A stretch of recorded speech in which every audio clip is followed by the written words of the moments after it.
Sometimes I dream so big and my idea so big that I get scared.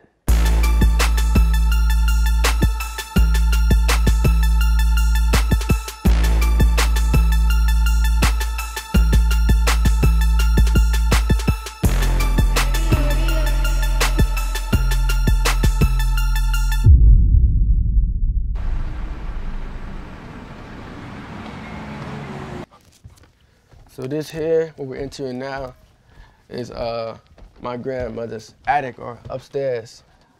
But like from here, this fabric, all this sewing machine, right there. So this is where you started making clothes? This is where I started. You know what's crazy is I wasn't allowed up here for a long time. My grandmother had it completely different, like when I was young. I didn't even know what it looked like up here. I was just wondering like, what did she do up there? Cause I didn't like, she sews, like, so I was just confused. I was just like, what is going on up there? Like, why can't I ever go up there? And it was kind of her sacred place. Like, this is where she came to and got away from us, basically. And I started coming up here and I was just like, man, I gotta learn how to do this. Oh, Lord. When they go up in there, they get to moving things around like he still does now. I have fabric up there, and fabric that costs me a little pretty penny. And so he'll get the stuff and start to cutting, not even cared about, you know, that costs grandma a lot of money to get that fabric did. And he'll get to cutting out stuff. So that was the reason that he couldn't go up there, because he just started to automatically, he saw something he liked. Famous Dex, he's like a modern day rock star now. I started his early line, and he ended up naming it after his album. Diggy Simmons, Ray Shremmer. I'm about to do a few things with my close friend, Roy Fresco. So, yeah, I mean, this is about high school. Well, I went to middle school here too, 6th to 12th grade. Me being in school, like I'd be in my classes and it'd be hard for me to concentrate just because I had so many designs in my head at one time, and like my designs would just overpower my attention. I couldn't think about anything but designing. And as soon as I got out of school, I'd rush home to try to get it out, get the design out of my head before I forget about it, and it was crazy. I'd have kids like literally lined up right here, like from over here, like to the end of over there, and I have shirts right here, and I just, what size you need? Okay, you need a medium. Okay, I got a small, and like, if somebody walk past, I have to act like I don't know what's going on. Like, I don't know why they're here. I'm just trying to get my book. I don't know what's going on. So they'd come by and they put me in the class, and they just take it. Like every time they take my money, and I get it back at the end of the day or whatever. I had to have a parent come up here and get it back for me. And my dad was tired of it. He was like, man, you gotta stop. But I mean, hey, they wanted it, so it's kind of like, what can I do? Say no? I mean, as far as me finding my inspiration, I look at everything but other clothes to get inspiration.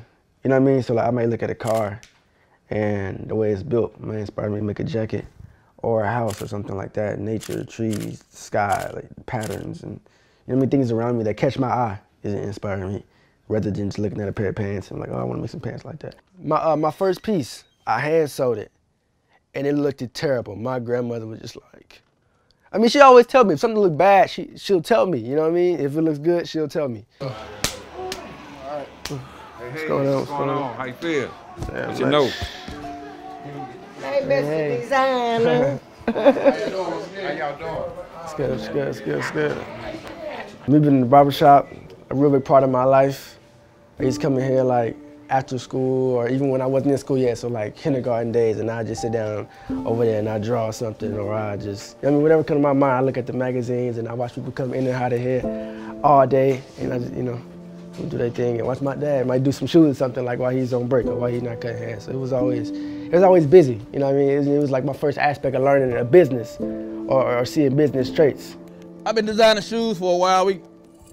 Like I said, he do some of that too, so he know how to do that too, but really he in the sewing and doing that. But I take a little paint and change the color of shoes and material wise and make patterns. The same thing with sewing. It's the same thing as shoes, and we make patterns, and he been watching me doing stuff like that and drawing all my life for real. So he been with me here after school every day, pick him up from school, before school. He sit down and watch and soak a lot of game up. I think the thing is with stores is that they're scared of culture.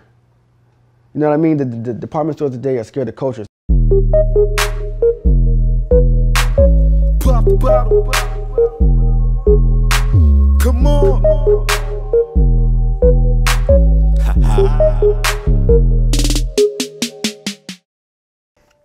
Mr. Wuzzy got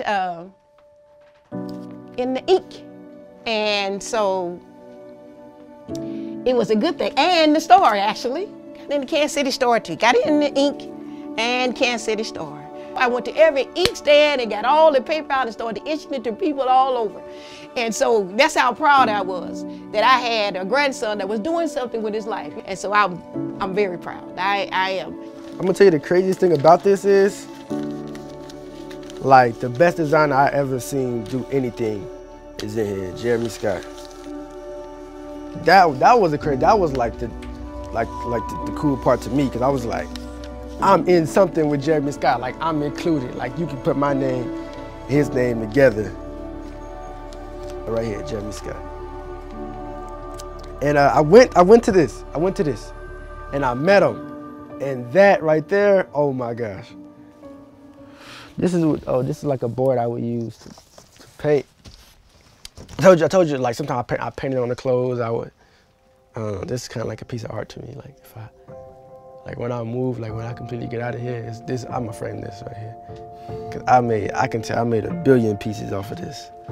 My grandmother. I gotta give majority of my credit to my grandmother, because she's had my back this entire time, and she wanted nothing from the best for me.